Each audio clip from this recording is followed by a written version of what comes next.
Élite FM 104.0. Elle arrive. J'apprécie énormément les rondeurs. Elle vient tout changer. Elle est la seule à détenir la potion de votre équilibre vital. Je ne veux qu'un nom. Elle est unique. Elle est élite. Elle est radio. Un émetteur radio, en d'autres termes. 104.0. La cellule, la grande moisson du Seigneur Jésus-Christ de Nazareth.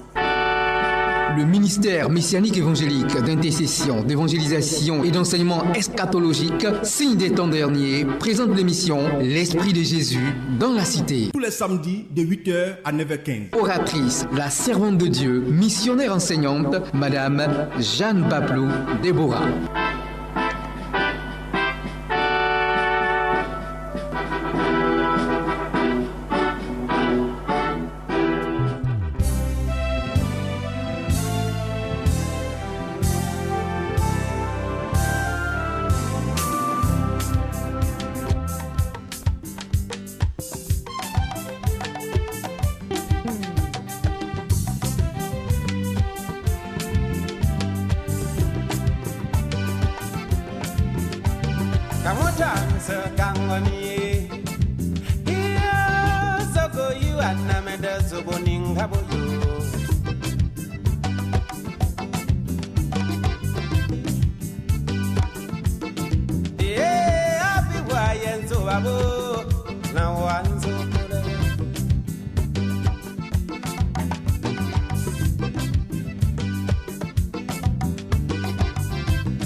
Soyez bénis, les chers bien-aimés dans le Seigneur et même ceux qui n'ont pas encore fait la paix avec le Seigneur Jésus, que sa grâce surabonde sur vos vies. Nous bénissons notre Dieu donc qui nous permet d'être à cette émission, l'Esprit de Jésus dans la cité. Nous sommes aujourd'hui samedi 9 août qui correspond au 8e mois romain, 5e mois juif, et en réalité, 9e mois biblique révélé. Le thème que nous traitons, c'est l'identification de la première bête et de la deuxième bête d'Apocalypse 13. La pensée du jour, donc avant d'aller à ce thème, nous voulons d'abord lire la pensée du jour.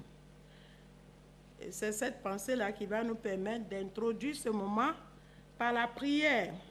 Il est écrit, c'est dans 2 Jean 7 à 10, l'épître de 2 Jean. Il est écrit, car plusieurs séducteurs sont entrés dans le monde, qui ne confessent point que Jésus-Christ est venu en chair. Celui qui est tel, c'est le séducteur et l'antéchrist. Alléluia. Celui qui ne reconnaît pas Jésus-Christ comme étant le sauveur de l'humanité, la parole de Dieu déclare qu'il est l'antéchrist. Et dit, prenez garde à vous-même, afin que vous ne perdiez pas le fruit de votre travail, mais que vous receviez une pleine récompense. Quiconque va plus loin et ne demeure pas dans la doctrine de Christ n'a point Dieu. Celui qui demeure dans cette doctrine a le Père et le Fils. Alléluia. Et si quelqu'un vient à vous et n'apporte pas cette doctrine, ne le recevez pas dans votre maison et ne lui dites pas salut. Gloire à Dieu. Donc, la parole de Dieu est claire. La doctrine de Christ prend en compte le Père et le Fils. Mais si une doctrine est fondée seulement sur le Christ ou sur le Père, cette doctrine n'est point à la gloire de Dieu. Nous voulons donc prier afin que le Seigneur puisse nous accorder sa faveur et que le peuple qu'il a connecté ce matin puisse être nourri de la pensée du Père. Dieu notre Père, nous voici ce matin devant ton trône de grâce avec toutes nos faiblesses. Mais c'est dans nos faiblesses que tu te glorifies.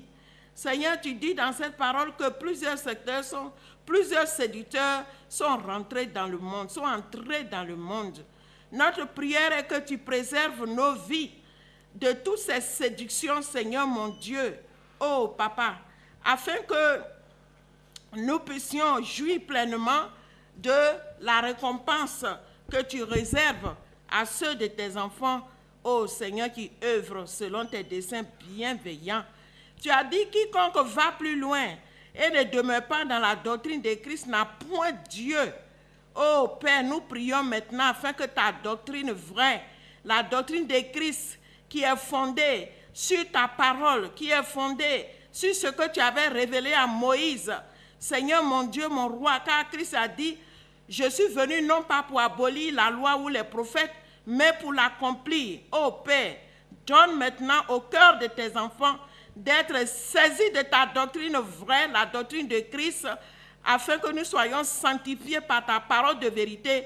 Et lorsque tu viendras, Seigneur, nous entrions dans ta gloire.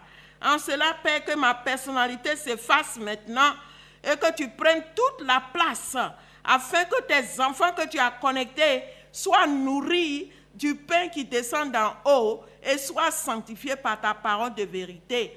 Que je décroisse maintenant et que tu croisses en moi en plénitude d'intelligence, de sagesse et de révélation.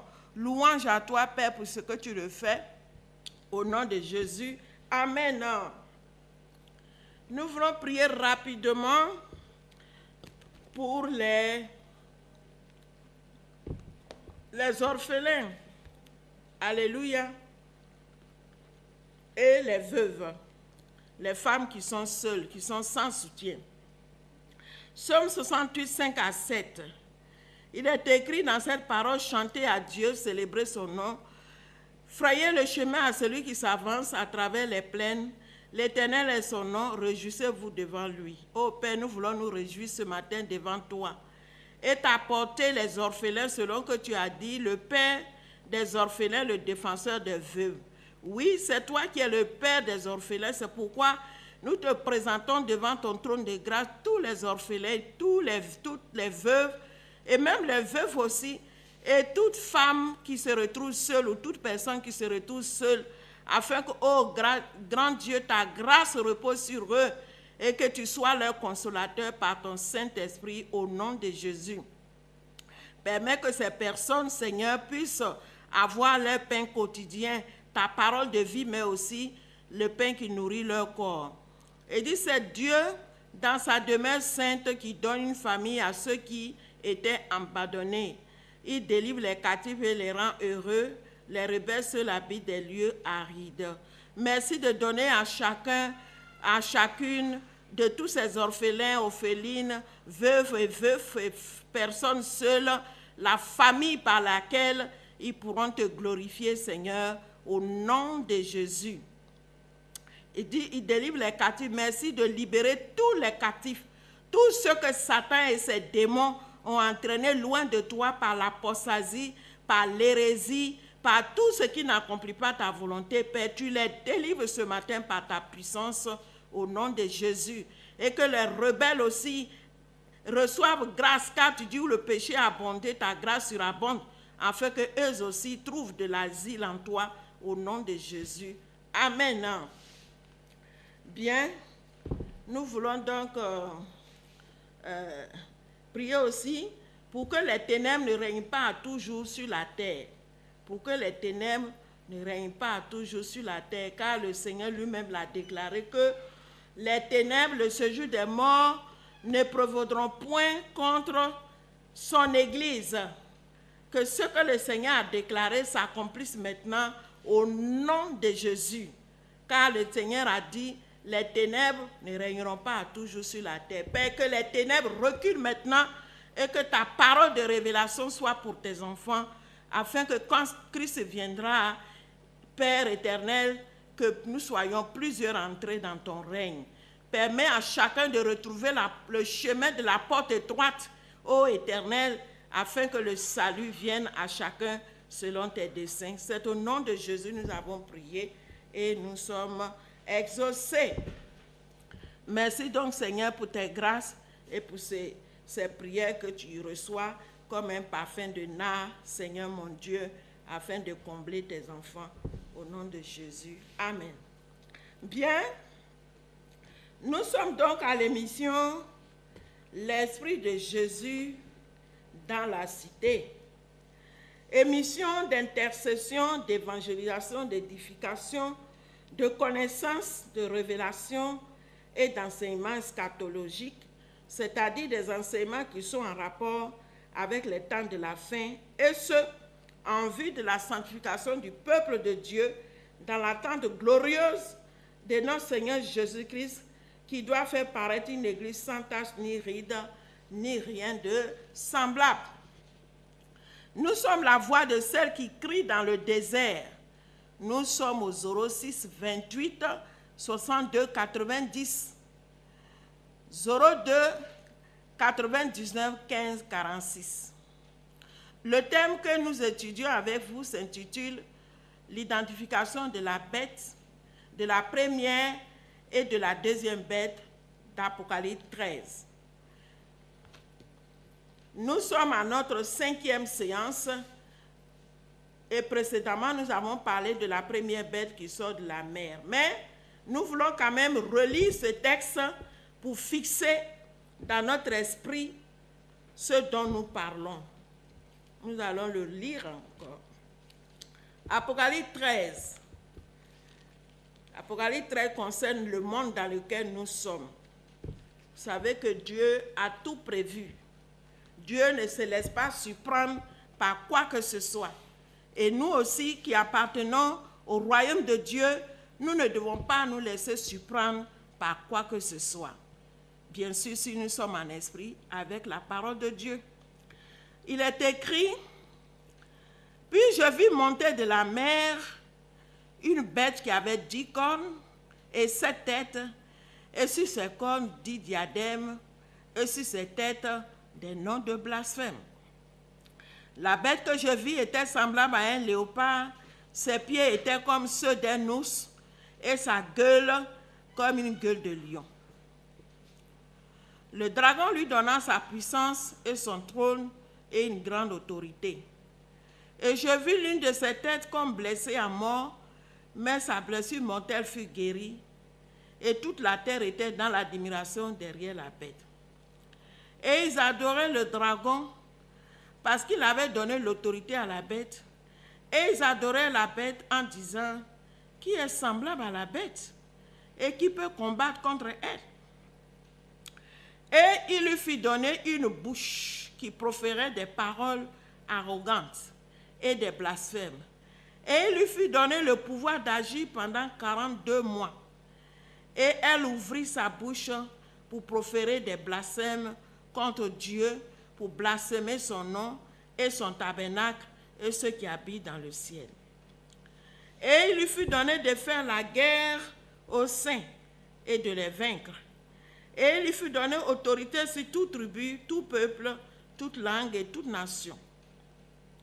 Et tous les habitants de la terre l'adoreront, ceux dont le nom n'a pas été écrit dès la fondation du monde, dans le livre de vie de l'agneau qui a été immolé. Donc, vois ta position si tu n'es pas un adorateur de cette bête. Alléluia. Et dit, si quelqu'un a des oreilles qu'il entend, si quelqu'un mène en captivité, il ira en captivité. Si quelqu'un tue par l'épée, il faut qu'il soit tué par l'épée. C'est ici la persévérance et la foi des saints. Donc, dans ce monde qui est déjà condamné, Dieu nous exhorte à nous préserver de faire le mal. Car si nous faisons le mal, Dieu nous jugera par le mal que nous aurons fait. Pour ce qui est de la deuxième bête, il dit, la bête qui monte de la mer, verset 11. Il dit, puis je vis monter de la terre une autre bête qui avait 2 cornes semblables à celles d'un agneau et qui parlait comme un dragon. Elle exerçait toute l'autorité de la première bête en sa présence et elle faisait que la terre et ses habitants adoraient la première bête dont la blessure mortelle avait été guérie. Elle opérait de grands prodiges, même jusqu'à faire descendre du feu du ciel sur la terre à la vue des hommes. Et elle séduisait les habitants de la terre par les prodiges qui lui étaient donnés d'opérer en présence de la bête, disant aux habitants de la terre, de faire une image à la bête qui avait la blessure de l'épée et qui vivait. Et il lui fut donné d'animer l'image de la bête, afin que l'image de la bête parlât, et qu'elle fit que tous ceux qui n'adoreraient pas l'image de la bête fussent tués. Et elle fit que tous, petits et grands, riches et pauvres, libres et esclaves, reçussent une marque sur leur main droite et sur leur front, et que personne ne put acheter ni vendre sans avoir la marque, le nom de la bête ou le nom de son nom. C'est ici la sagesse, que celui qui a de l'intelligence calcule le nombre de la bête, car c'est un nombre d'hommes et son nombre est 666. Gloire à Dieu.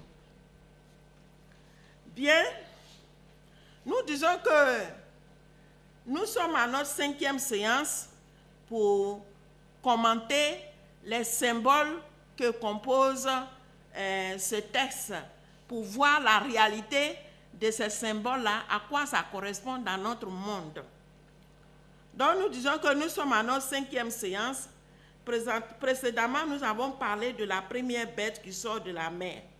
Nous avions indiqué par le Saint-Esprit que cette première bête est la somme de 4 royaumes, dont l'empire grec d'Alexandre le Grand, pour ce qui est du léopard. On dit que la bête était semblable à un léopard.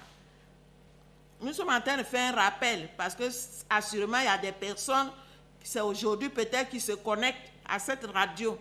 Donc nous essayons de faire le rappel pour que nous soyons à peu près au même niveau de compréhension. Donc nous disons que la première bête est la somme de 4 royaumes, dont l'empire grec d'Alexandre le Grand, qui est le symbole du léopard. On dit que la bête ressemble à un léopard. Les mains des Perses, on dit que la bête a les pieds d'ours. Donc l'ours ici, c'est les mains des Perses, qui sont aujourd'hui l'Inde, l'Afghanistan, tous ces pays de l'Asie, la Chine, autres. Et dit le royaume de Babylone, de Nebuchadnezzar, par la gueule du lion. Parce qu'on dit que la bête a une gueule de lion. Donc c'est le symbole du royaume de Babylone, de Nebuchadnezzar. Ensuite, l'empire romain monarchique, qui est l'animal terrible, épouvantable, qui fout la vérité par terre. Puisqu'on dit cette bête-là se lève pour parler contre le tabernacle de Dieu. Vous voyez? C'est une bête qui n'a aucun respect pour les choses sacrées. Alléluia. C'est un système qui n'a aucun respect pour les choses sacrées. On a parlé aussi des diacones. Les diacones sont des nations modernes qui ont été constituées en 1957. À leur élévation, on les avait appelées la Communauté économique européenne. Aujourd'hui, il s'appelle l'Union européenne. Selon la prophétie de Daniel 2, 40 à 44, parlant des pieds et des orteils de la statue géante, fruit du son du roi de Babylone, dont Daniel eut l'explication. Les 7 têtes qui sont les maîtres penseurs de ce système. On dit la bête aussi a 7 têtes. Donc ces 7 têtes-là, ce sont les maîtres penseurs de ce système et qui représentent les 7 institutions internationales, les plus significatives, mais également les 7 nations les plus riches de notre génération. Alléluia. Donc ces 7 nations-là se réunissent chaque année. Ces institutions-là, c'est eux qui décident de l'économie, c'est eux qui décident de la politique, c'est eux qui décident de la santé, de l'éducation. Donc c'est eux qui réfléchissent à tous les programmes qui concernent notre génération. On a parlé aussi des 7 diadèmes qui sont les moyens de couronnement qui se font par élection ou par désignation. Donc on dit que cette bête aussi avait 7 diadèmes. Donc les diadèmes, c'est les moyens de couronnement. L'élévation de cette première bête est l'accomplissement de la prophétie du Seigneur Jésus-Christ en Matthieu 24, 1, 10 à 14 et de celle de l'apôtre Paul en 2 Thessaloniciens 2, 1, 10, comme nous l'avions souligné précédemment. Nous n'allons pas encore rentrer dans ce détail parce qu'aujourd'hui, on va parler vraiment de la deuxième bête. Nous avions indiqué tantôt en termes de rappel que tout royaume ou tout système qui s'élève à sa divinité. Cette première bête qui est le fondement du système dans lequel nous vivons s'est élevée avec le concept d'État-religion dès le début du 1er siècle de notre ère. À sa première élévation, elle a accompli la prophétie de Daniel 7, 23, 25 et Daniel 9, versets 21 à 27. Par la mort de notre Seigneur Jésus-Christ lui-même, de ses disciples et par la destruction du temple de Jérusalem en l'an 70. Alléluia. Donc, quand cette bête-là s'est élevée, c'est sous cette bête-là que le Seigneur Jésus est né. C'est sur cette bête-là que le Seigneur Jésus a été crucifié. C'est sur cette bête-là que tous les disciples de Jésus ont été tués. C'est sur cette bête, c'est-à-dire sur ce système-là que le temple que Salomon avait mis 7 ans pour construire a été détruit. En lieu et place de ce temple-là se trouve la mosquée d'Omar. Donc cette bête-là, c'est l'Empire romain monarchique qui a accompli cette prophétie-là. Alléluia. Elle a atteint son apogée au XVIIe siècle par son concept d'État-religion. Elle a reçu la puissance et l'autorité du dragon à 7 têtes et à 10 cornes d'Apocalypse 12, donc de Satan le diable qui fonde la divinité qui la contrôle, comme cela est révélé en Apocalypse 13, 1 à 10. Ceci lui a permis de se réclamer la correctrice des hérésies et de faire mourir plusieurs serviteurs servants de l'Éternel en accomplissement de la prophétie du Seigneur Jésus-Christ, selon ce qui est écrit en Matthieu 24, 1 à 6 et 8 à 10, et qui est également révélé en Hébreux 11, versets 35 à 38. Quand vous lisez ce texte-là, le Seigneur a parlé des faux Christ. Et quand on va dans Hébreux aussi, on voit là-bas aussi qu'il y a des femmes qui ont été sciées à cause de leur foi. Il y a des femmes qui ont été jetées, des hommes, des enfants de Dieu qui ont été jetés au lion parce qu'ils ne voulaient pas renier leur foi. Donc quand cette bête s'est élevée, à partir du XVIIe siècle, elle s'est réclamée donc être la correctrice des hérésies et elle a fait mourir les gens. Elle a édité même un calendrier. Voyez, elle a changé le jour d'adoration de Dieu. Tout ça pour montrer son caractère blasphématrice, son caractère blasphémateur. Alléluia. Elle a fait du mal aux enfants de Dieu. Selon ces textes, le Seigneur a dit, plusieurs viendront sous le nom de notre Seigneur Jésus et ils séduiront beaucoup de gens et feront mourir plusieurs. C'est pourquoi le Seigneur avait dit à ses disciples, quand les disciples lui ont demandé quel est le signe de ton avènement, il leur a dit, gardez-vous de toute séduction. Alléluia. Ainsi, cette première bête a accompli cette prophétie du Seigneur Jésus à sa première élévation. En son point culminant d'élévation, elle a accompli le changement du calendrier et de la loi de l'Éternel, ainsi que son jour d'adoration. Elle a remplacé le 7e jour, culte du sabbat de l'Éternel, qui s'est fait le samedi, par le premier jour de la semaine, qui est le dimanche. Et elle a instauré le culte des images, en contradiction avec Exode 20, versets 1 à 10. Le Seigneur dit à cette parole, je suis l'Éternel ton Dieu. Tu ne te feras point d'image, tu ne te prosterneras pas devant ces images. Alléluia.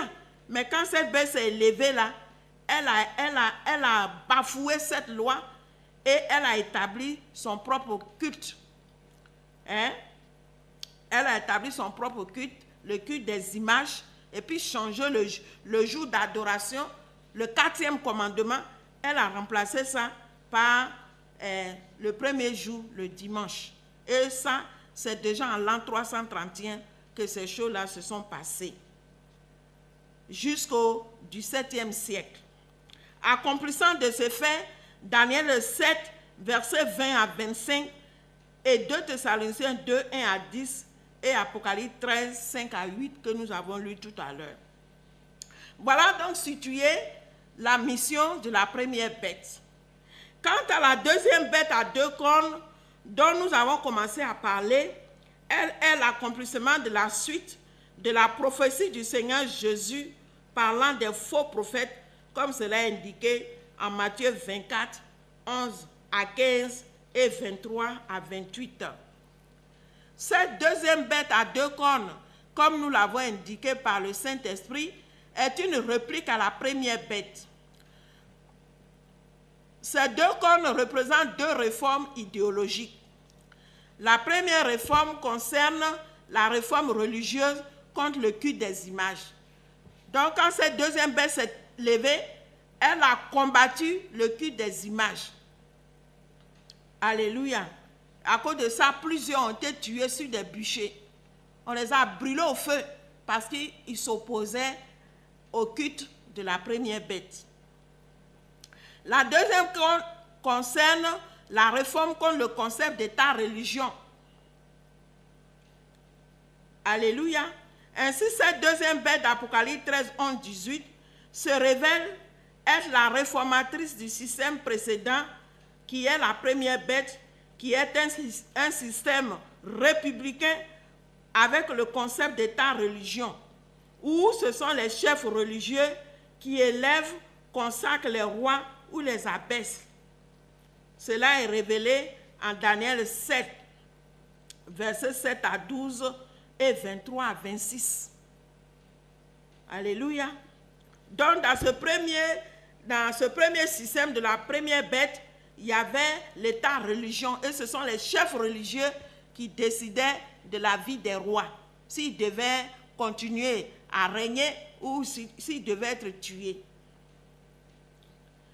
En effet, cette deuxième bête s'est élevée dès le XVIIIe siècle avec 2 concepts. La séparation de la religion d'avec les affaires politiques, économiques et sociales qu'on appelle dans le langage moderne la laïcité. Donc, quand cette bête s'est élevée, elle a posé le concept de laïcité. Ce concept de laïcité dispose du fait qu'il y a désormais l'État souverain avec son mode de couronnement qui est la démocratie, avec l'élection du roi par le peuple, et son modèle économique qui est le capitalisme qui fonde la liberté économique. Voyez? Donc quand cette bête-là s'est levée, elle dit, elle donne le pouvoir au peuple. Maintenant, c'est le peuple même qui choisit le roi. Et le roi va faire sa campagne et le peuple va dire, on est d'accord, on va t'élire, tu vas nous gouverner. Voyez?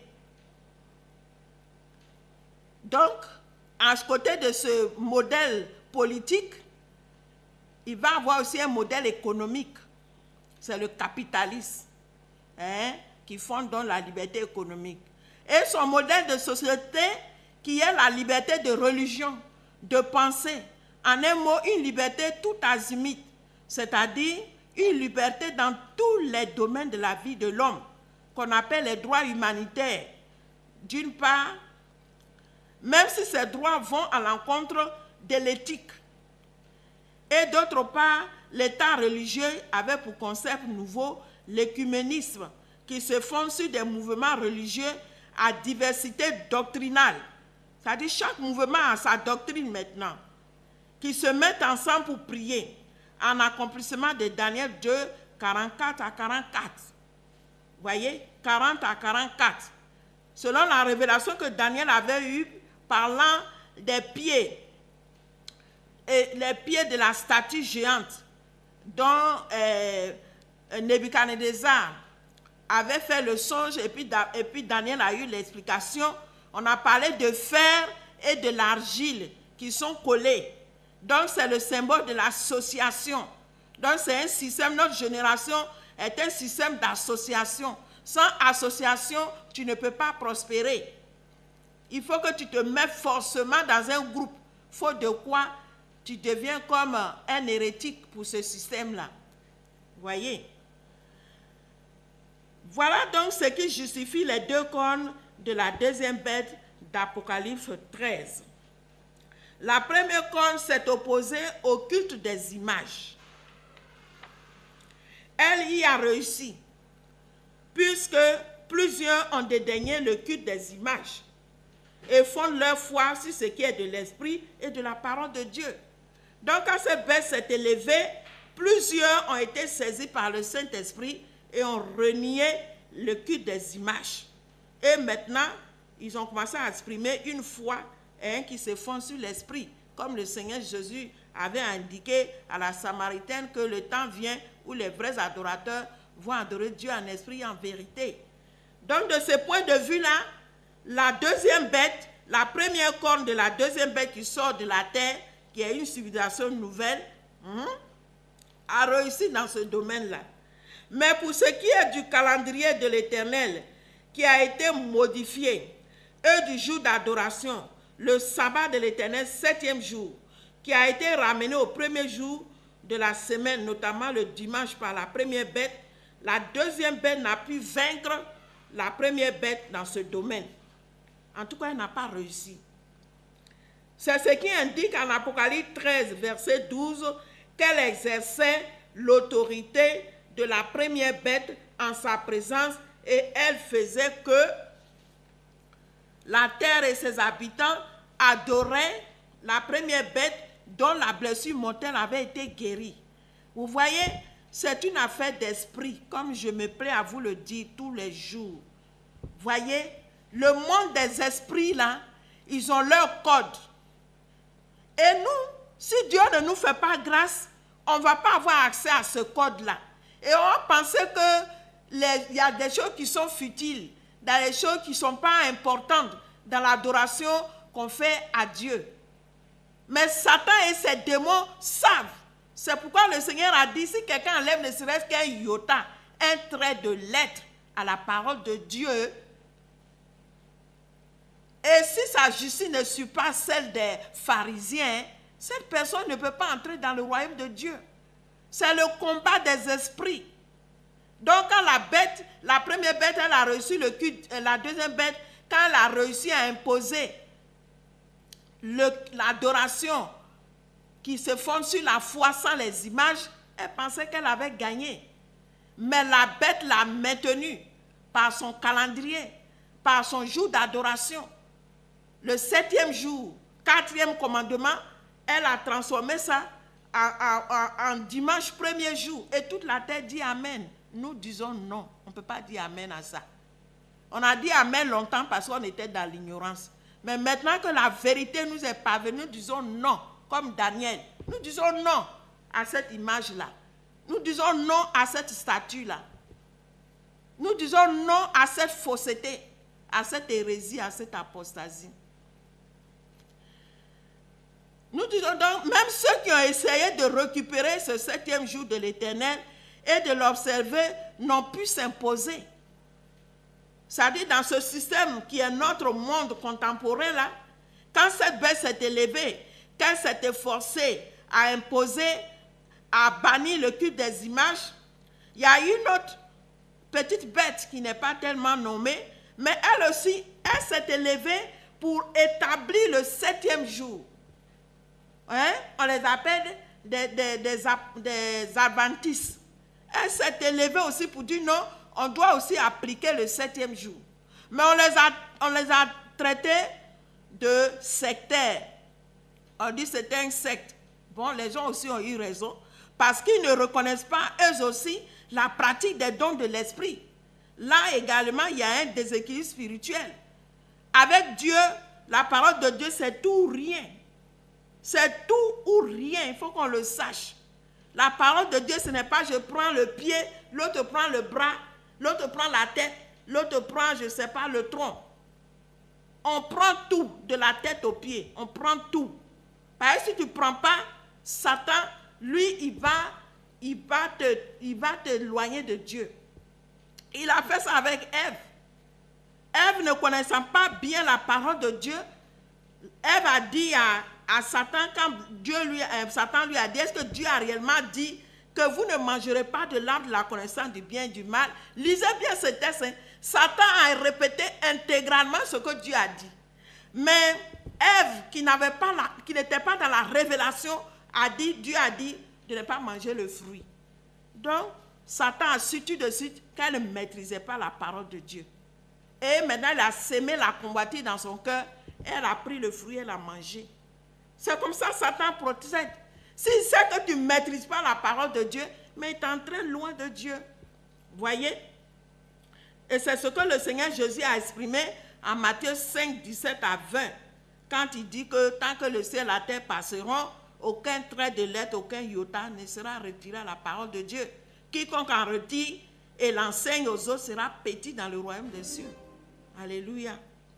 Or, la petitesse, c'est manque de connaissance. Et quand il n'y a pas de connaissance, c'est le péril qui est là. Alors, qu'est-ce que ça dit?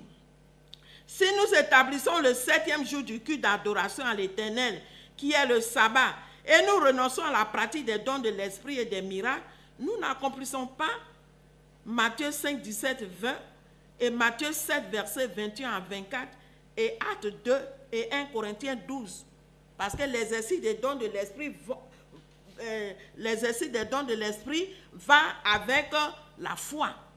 On ne peut pas dénuer la foi, on ne peut pas débarrasser la foi des dons de l'esprit.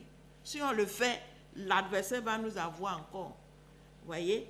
Si nous bannissons aussi le culte des images uniquement et pratiquons les dons de l'esprit et méprisons le 4e commandement qui est l'observation du sabbat de l'Éternel, nous sommes également en contradiction avec Matthieu 5, 17 à 20 et Matthieu 7, versets 21 à 22. Notre justice n'est pas allée au-delà de celle des scribes. Voyez, le Seigneur dit, si votre justice ne suit pas celle des scribes, vous n'entrerez pas aussi dans le royaume de Dieu. Le problème des scribes, ils défendaient la loi, les commandements de Dieu. Ils étaient des défenseurs du sabbat, de tout. Maintenant, quand l'esprit des commandements de Dieu est venu en la personne de Jésus, ils ne l'ont pas reconnu. Voyez, donc c'est ce que j'appelle un déséquilibre spirituel. Dieu parle des deux oliviers. Donc Dieu marche avec la parole et l'esprit. On ne peut pas séparer les deux. Si tu as vaincu le culte des images et que tu rejettes le 4e commandement, c'est comme tu te places sur l'autorité de la première bête. Tu n'as pas bougé d'un pouce. Alléluia. C'est ce que nous avions indiqué dans l'étude précédente. L'évangile que nous avons reçu est un évangile tronqué, dilué, empreint d'erreur, et ce en accomplissement de 2 Thessaloniciens 2 et Matthieu 24, 1 à 15. Gloire à Dieu. Aujourd'hui donc, nous voulons poursuivre notre réflexion pour découvrir, avec l'aide du Saint-Esprit, les autres mystères et symboles de la deuxième bête à deux cornes d'Apocalypse 13, 11 à 18. Nous avons déjà lu ce texte-là. Peut-être je le relis encore. Je suis tenue aussi par le temps. Alléluia. Il dit, puis je vis monter de la terre une autre bête qui avait 2 cornes, semblable à celle d'un agneau, et qui parlait comme un dragon. Elle exerçait toute l'autorité de la première bête en sa présence, et elle faisait que la terre et ses habitants adoraient la première bête dont la blessure mortelle avait été guérie. C'est ce que je viens de vous développer là. Elle opérait de grands prodiges, même jusqu'à faire descendre du feu du ciel sur la terre à la vue des hommes. Donc c'est quand cette deuxième bête s'est élevée, elle a exercé les dons de l'esprit. Elle faisait beaucoup de prodiges. Elle continue même d'en faire. Alléluia. Mais ce qui est étonnant, pendant qu'elle fait les prodiges, Dieu dit quoi? Elle séduisait les habitants de la terre. Donc ça veut dire qu'il y a quelque chose en dessous de cette action-là, parce qu'elle n'est pas là au bout de la volonté de Dieu, alors il y a des traces du méchant dans ce qu'elle fait. C'est ce qui exprime ici cette parole. On dit, et elle séduisait les habitants de la terre par les prodiges qui lui étaient donnés d'opérer en présence de la bête, disant aux habitants de la terre de faire une image à la bête qui avait la blessure de l'épée et qui vivait. Alléluia, nous allons vraiment développer cette parole-là. Nous allons maintenant développer cette parole-là. C'est-à-dire ce verset qu'on vient de lire, où on dit quoi? Disant aux habitants de la terre de faire une image à la bête qui avait la blessure de l'épée et qui vivait. On va voir ce que représente cette image. Souvenons-nous que les deux cornes symbolisent les deux réformes, comme nous l'avons dit. Que cette deuxième bête a entreprise en réplique au système monarchique romain républicain d'État-religion, qui est la première bête d'Apocalypse 13. Voyez? Donc, quand elle s'est levée aussi bien contre le culte apostate des images, mais elle s'est levée aussi contre le moyen de gouverner. Parce que la religion était combinée avec les affaires politiques. Donc, quand elle s'est élevée, cette bête-là, elle a aussi touché à ce système d'État-religion. C'est de ça que nous allons parler aujourd'hui. Nous disons donc que la deuxième corde représente la réforme politique. Donc, on va voir la deuxième corde là. Parce qu'on dit, elle anime, elle fait quoi? On dit ici là, disons aux habitants de la terre de faire une image à la bête. Donc, on va comprendre ça. Et donc, nous disons, c'est cette partie-là, la deuxième corne de cette bête-là, représente donc la réforme politique, économique et sociale qui fonde l'instauration du système capitaliste et démocratique, comme nous l'avons indiqué en introduction. C'est pourquoi ces deux cornes sont qualifiées de cornes d'agneau. L'agneau symbolise la douceur, la fragilité, l'inoffensif, mais aussi la subtilité, qui est un trait de malice. Cette deuxième bête, disons, ce nouveau système, s'est élevée dans un environnement de paix relative. Elle s'est élevée dans un environnement de paix relative, de liberté. C'est pourquoi ce système dans lequel nous sommes est caractérisé par la liberté tout azimut, comme nous l'avons indiqué, liberté de religion dont tu peux créer autant de communautés que tu veux. Personne ne va te déranger. Alors que dans le premier système, tu ne peux pas te permettre ça. Bien. Liberté d'expression dans tous les domaines de la vie de l'homme. Cette bête a reçu pour mission de nous conduire dans le règne de l'Antéchrist. Il faut que vous sachiez ça. Sa mission est tellement subtile. Cet agneau-là, c'est pour nous conduire dans le règne de l'Antéchrist. C'est sa mission prophétique, ça. On va développer tout ça après. Selon la prophétie de l'Éternel révélée à l'apôtre Jean, en Apocalypse 16, 17 et 18 et Daniel 11. Nous devons retenir dans l'histoire contemporaine que l'humanité a connu trois étapes essentielles. L'étape monarchique, où les rois étaient élevés et abaissés par Dieu lui-même, et où le peuple réclamait un roi à Dieu. Le temps du peuple sorti de l'Égypte, vous pouvez le lire ça dans 1 Samuel 8.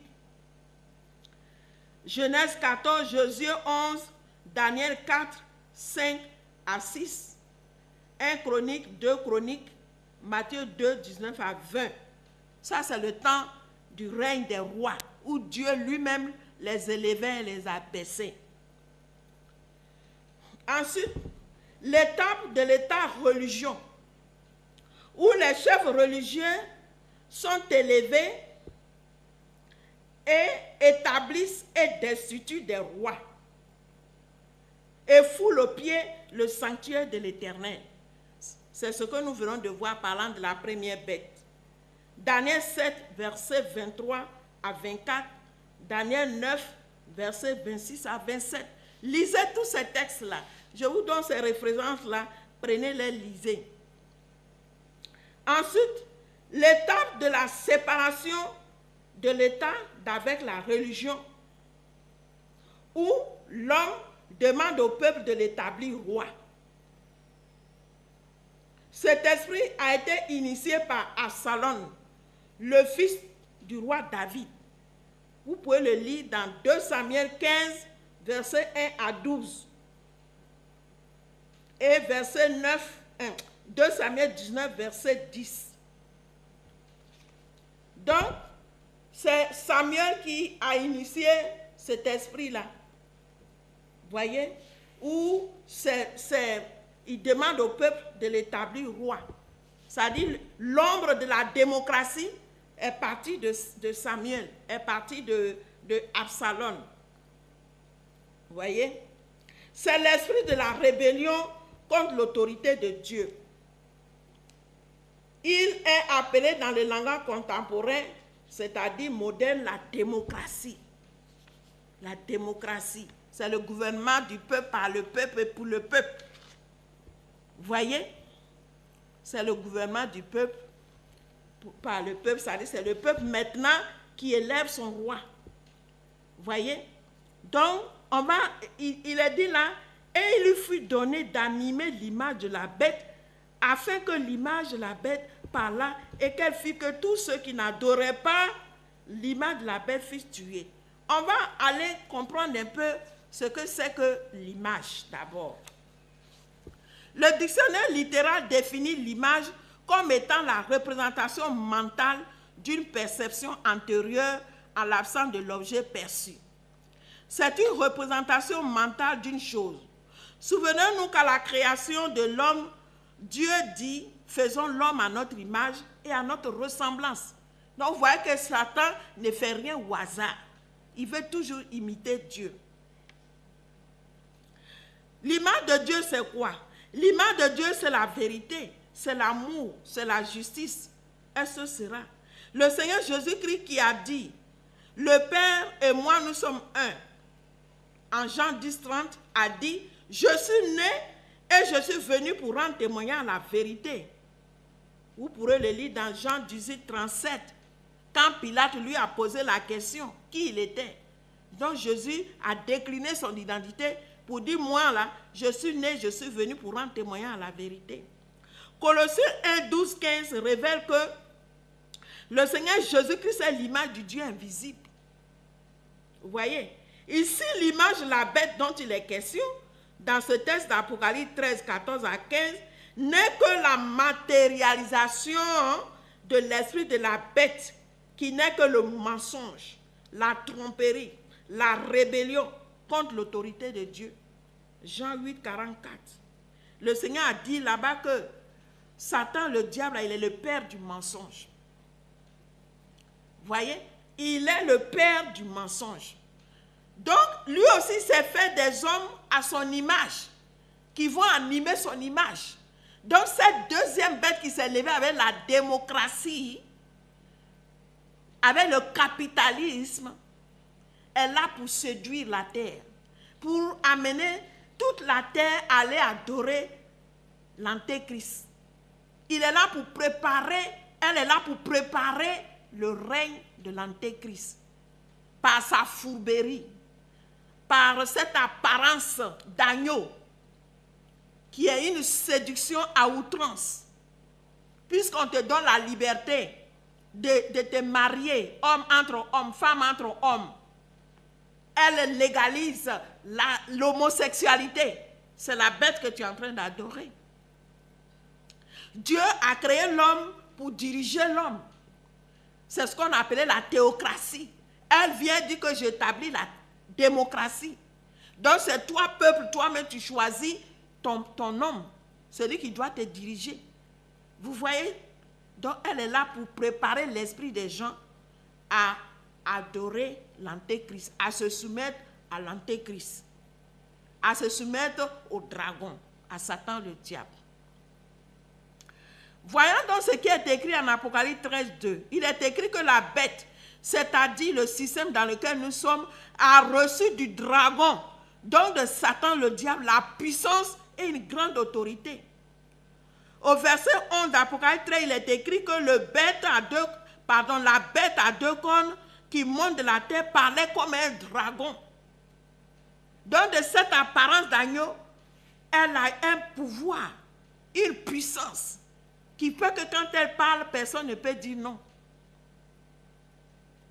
En Apocalypse 7, 13, il est écrit que je vis de la bouche du dragon et de la bouche de la bête et de la bouche du faux prophète. Tu vois que les trois travaillent ensemble. 3 esprits impurs, semblables à des grenouilles, car ce sont des esprits de démons qui font des prodiges. Voyez? Et qui vont vers les rois de la terre pour le combat du grand jour du Dieu Tout-Puissant. Donc quand je vous dis que ce système dans lequel nous prépare au règne de l'Antéchrist, je n'invente rien. C'est la parole de Dieu qui atteste cela. Voyez? On dit quoi? Je relis la parole là. Et dit, et que je vis de la bouche du dragon, et de la bouche de la bête, et de la bouche du faux prophète.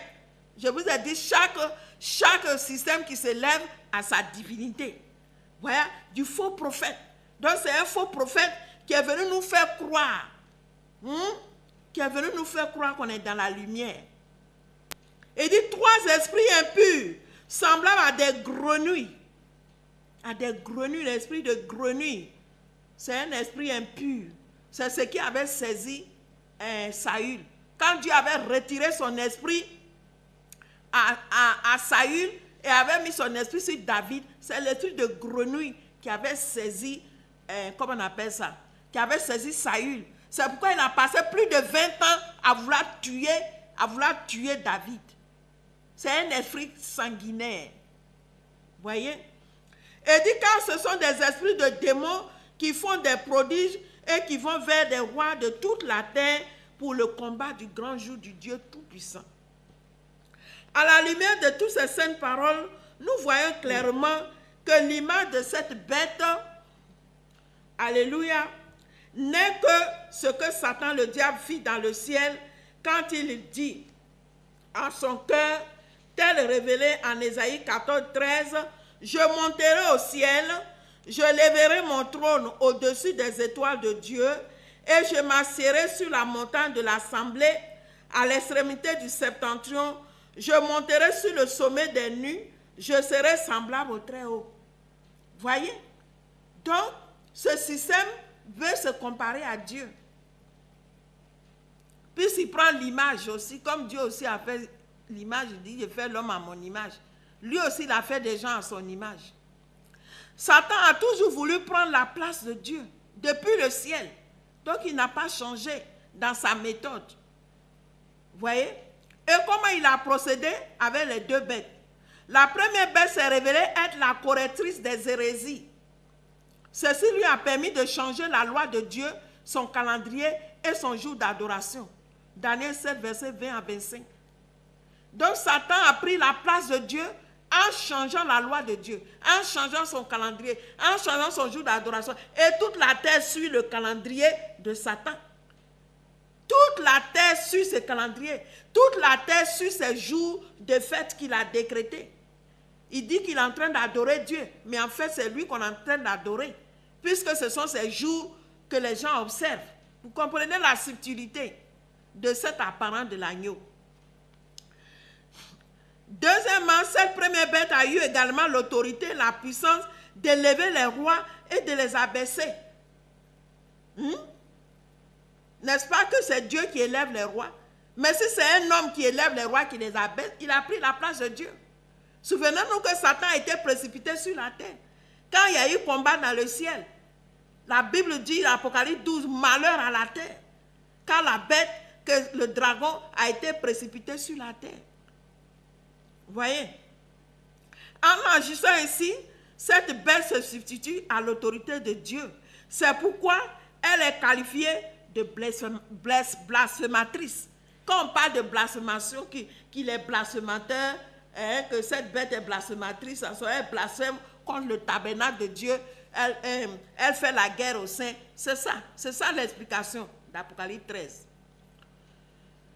La deuxième bête, quant à elle, a reçu la puissance et l'autorité de séduire les habitants en leur proposant une idéologie qui donne le pouvoir au peuple de choisir son roi, son président, celui qui doit conduire sa destinée. Et ce mode d'élévation, c'est l'élection, dont le fondement est la démocratie. Voyez comment Satan accomplit sa volonté. Cette manière de faire de l'homme à se choisir son propre roi est le fondement de la rébellion contre l'autorité de Dieu, qui a le pouvoir d'élever et d'abaisser, comme l'atteste la parole de Dieu. Alléluia. Si donc c'est l'Éternel qui élève et qui abaisse, comme cela est révélé en Romains 13, quiconque s'oppose à cette volonté de Dieu et se choisit lui-même son roi ou président par le mode d'élection, pêche contre Dieu. Les deux bêtes ont les mêmes fautes. Donc les deux bêtes pêchent. Alléluia. Ainsi, cette image qu'il fut donnée à la deuxième bête d'animer est la démocratie. On dit lui a été donné d'animer. C'est elle qui anime. Voyez, avec son corollaire de laïcité, qui est le rejet de Dieu.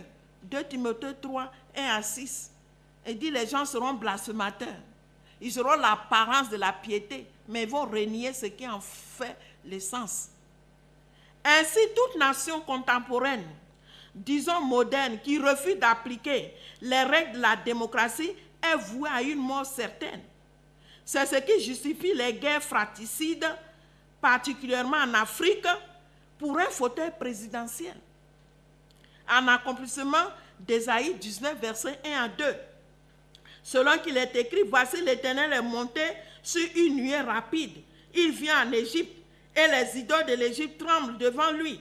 J'armerai l'Égyptien contre l'Égyptien et l'on se battra frère contre frère, ami contre frère, ami contre ami.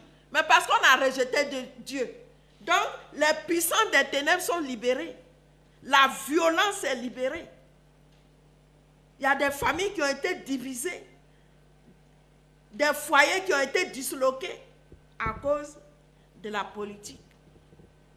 Et cette démocratie a pour fondement le mensonge, la perfidie, la tromperie et toute forme de fausseté, exactement comme la branche religieuse telle décrite en Matthieu 24, 4-7, où le Seigneur Jésus a dit qu'il y aurait des faux Christ et des faux prophètes.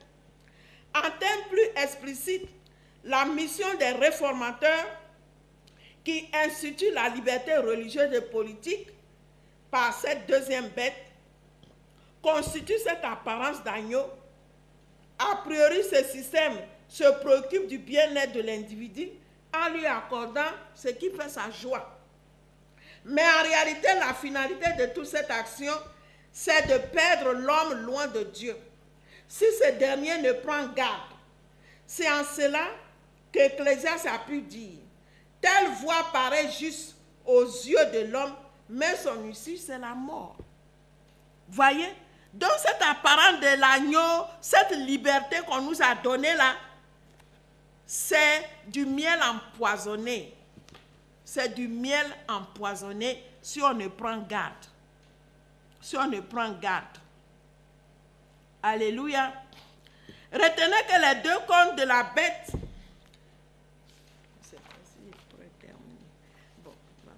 retenez que les deux cornes de la deuxième bête sont deux systèmes, disons deux royaumes qui préparent le règne de l'Antéchrist, comme je vous l'ai dit, qui est prévu pour 1 heure. Alléluia. Le règne de l'Antéchrist, ça va durer 1 heure.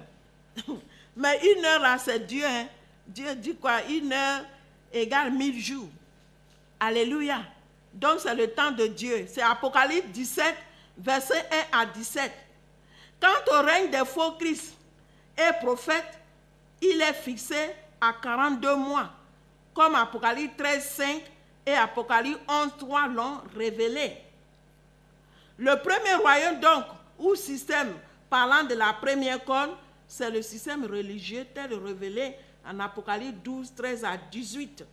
La caractéristique de ce système, c'est l'œcuménisme. L'on se réjouit de prier le même Dieu. Alléluia. C'est un genre de conclusion partielle que je donne là, mais on n'a pas fini. Hein? Alléluia. Bien. Donc, nous disons que la caractéristique de ce système, sur le plan religieux, c'est l'œcuménisme. L'on se réjouit de prier le même Dieu dans une diversité doctrinale, Alors que le Seigneur Jésus a dit, ma doctrine est la doctrine de mon Père. Dans ce système, il y a plusieurs doctrines. Alléluia. Ce qui suppose qu'il y a plusieurs dieux et donc plusieurs pères. Et ce, en accomplissement de Matthieu 24, versets 11 à 15. Prenez tous ces références, lisez. Et de 1 Jean 2, 18 à 19. Dans cette parole-là, Jean dit quoi? On vous a parlé d'un seul antéchrist, mais il y en a plusieurs maintenant. Vous voyez? Quant au deuxième système, c'est la politique, et c'est l'économie et le social, avec pour caractéristique le capitalisme et la démocratie, comme nous venons de le développer.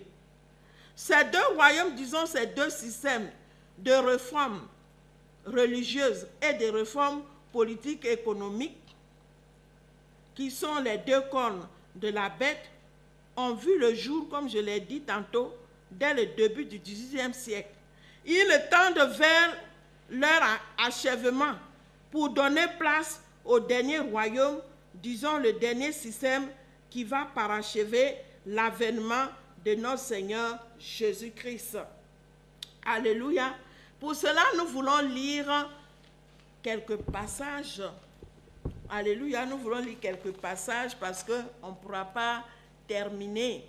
Nous allons poursuivre la prochaine fois pour parler de la marque de la bête. Gloire à Dieu. On va lire quelques passages. Apocalypse 2, 1 à 7.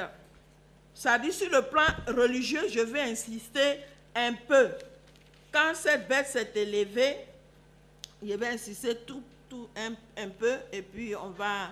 Déjà, on a Apocalypse 2, verset 1 à 7. Il est écrit dans cette parole-là, écrit à l'ange de l'église d'Éphèse, voici ce que dit celui qui tient les 7 étoiles dans sa main étroite, celui qui marche au milieu des 7 chandeliers d'or. Je connais tes œuvres, ton travail et ta persévérance.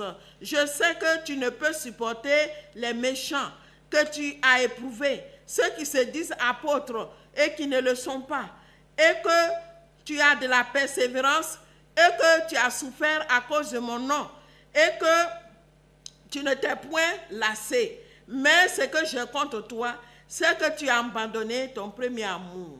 Souviens-toi donc d'où tu es tombé, repens-toi et pratique tes premières œuvres. Sinon, je viendrai à toi et j'ôterai ton chandelier de sa place, à moins que tu te repentes. Tu as pourtant ceci, c'est que tu hais les œuvres de Nicolaïde, œuvres que je hais aussi.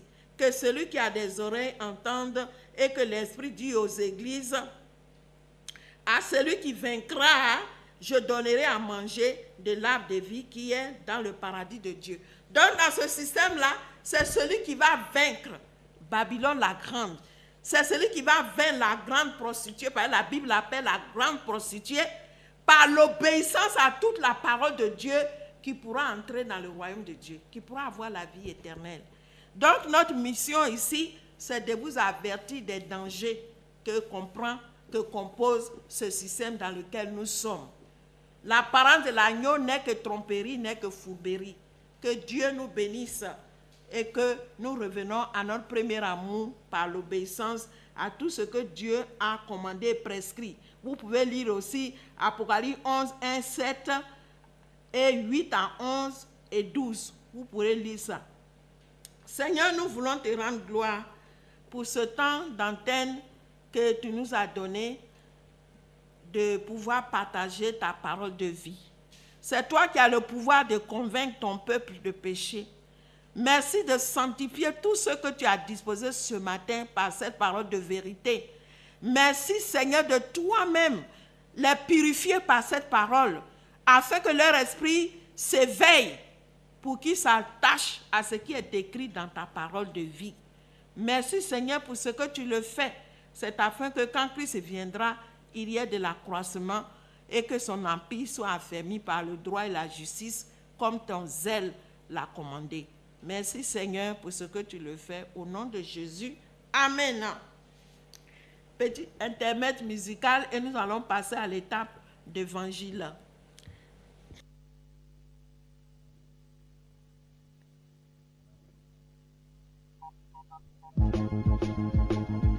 Fellow Nigerians, it's time to praise the Lord. Are you from the east, west, north, and south? Come on, rise up on your feet and let's give God praise. Hallelujah! Amen.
Ce bon cantique qui met du baume dans nos cœurs.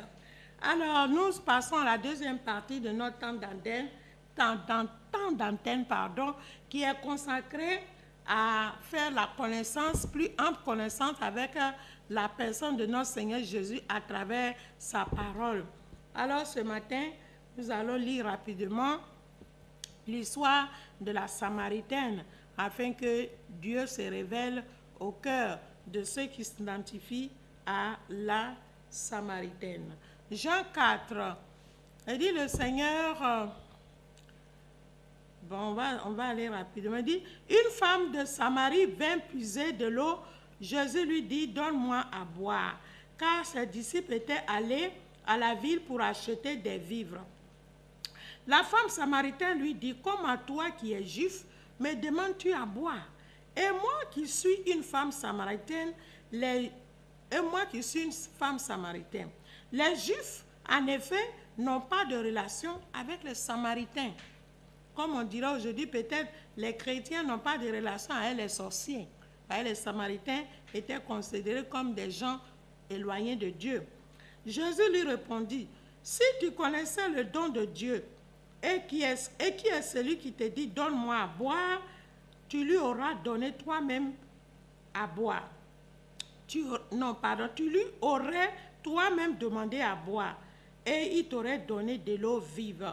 Seigneur, lui dit la femme, tu n'as rien pour puiser et le puits est profond. D'où aurais-tu donc cette eau vive? Voilà le raisonnement humain.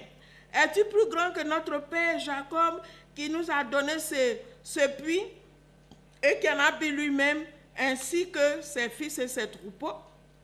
Jésus lui répondit, quiconque boit de cette eau aura encore soif. Quiconque se nourrit de sa sagesse humaine, de la connaissance de tout ce cette bête nous propose, aura toujours soif. Alléluia. Tu peux atteindre le sommet de ta gloire, mais tu auras toujours soif si tu n'as pas l'eau que Jésus donne. Alléluia. Verset 14 est dit, mais celui qui boira de l'eau que je lui donnerai n'aura jamais soif.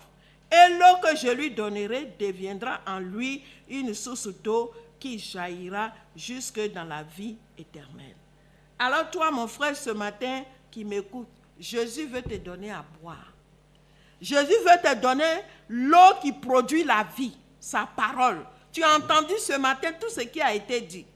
Le monde dans lequel nous sommes est déjà condamné. Quand on a lu dans Apocalypse 13, le dernier verset 10 là, on dit ceux dont le nom n'a pas été écrit.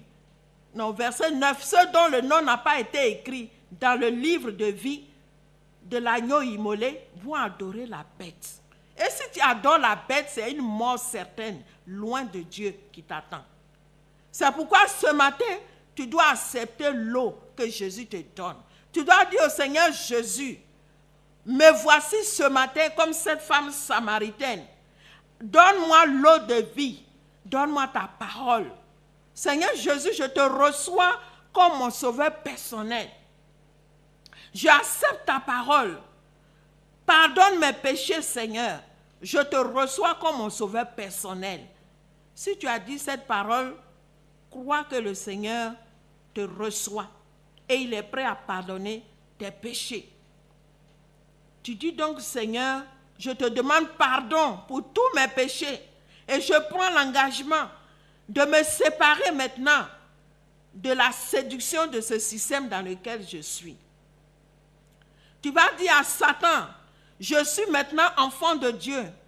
J'ai cru au Seigneur Jésus, car la parole de Dieu dit que la lumière est venue dans le monde et à tous ceux qui l'ont reçue, elle leur donne le pouvoir de devenir enfant de Dieu. Cette lumière, c'est la parole de Dieu, cette parole que tu as entendue ce matin. Parce que tu l'as reçue, tu as reçu le pouvoir de devenir enfant de Dieu. Donc tu marches maintenant sur la puissance de Satan. Et tu dis à Satan, je renonce maintenant au mensonge, je renonce à l'adultère, je renonce à l'alcool, je renonce à la prostitution, je renonce à l'idolâtrie. Si tu as dit cela, crois que le Seigneur agit pour toi, parce que c'est Dieu maintenant qui combat. Seigneur, voici ton enfant qui t'a reçu comme son sauveur personnel. Ils sont assurément plusieurs à te recevoir. Seigneur, comme tu l'as fait pour cette Samaritaine, manifeste ta grâce maintenant dans la vie de tous ceux qui acceptent de marcher dans ta lumière. Scelle-les pour la vie éternelle. Brise en eux tout fondement qui n'accomplit pas ta volonté. Renverse tout autel que Satan a érigé dans leur vie pour les prostituer loin de ta face, Seigneur. Au nom de Jésus, et tous les démons qui les polluaient, que ces démons soient liés maintenant, chassés de leur vie, au nom de Jésus. Merci, Père, de ce que tu les scelles pour la vie éternelle et que toute gloire te revienne. Alléluia. Amen. Nous voulons dire merci à Dieu pour notre pays, la Côte d'Ivoire. Seigneur, merci pour notre nation qui a fêté ses 54 ans d'indépendance. Merci de sceller cette nation pour ton règne. Merci de renverser tout fondement qui n'accomplit pas ta volonté dans cette nation. Et que, Père, tu brises, tu retires de cette nation toutes les marques de Babylone la Grande au nom de Jésus. Merci, Seigneur, pour l'Église, ton Église également, que tu réveilles l'esprit afin de revenir dans toute ta parole. Merci, Seigneur, pour cette radio, oh, que tu as disposée pour ton royaume. Cette radio qui t'accueille, cette radio qui te reçoit, qui te permet de t'exprimer librement, Seigneur. Que ta grâce soit sur cette radio. Que tous ceux qui y travaillent, tu te souviens d'eux parce qu'ils t'ont accueilli, t'ont reçu, Seigneur. Tu les sanctifies pour la vie éternelle et tu accordes la prospérité à cette radio. Merci pour nos enfants, Seigneur, que tu protèges. Je plonge tous mes enfants dans le sang de Jésus et moi-même dans le sang de Jésus. Et tu brises maintenant, Père, toutes les flèches que Satan voudra nous envoyer, moi et mes enfants, au nom de Jésus. Sois exalté, Père, pour ce que tu le fais. Nous sommes la voix de celle qui crie dans le désert. Nous sommes au 06 28 62 90, 02 99 15 46. Nous serons là encore par la grâce du Seigneur le sabbat prochain pour continuer, pour découvrir encore ce système dans sa profondeur. Soyez bénis au nom de Jésus. Amen.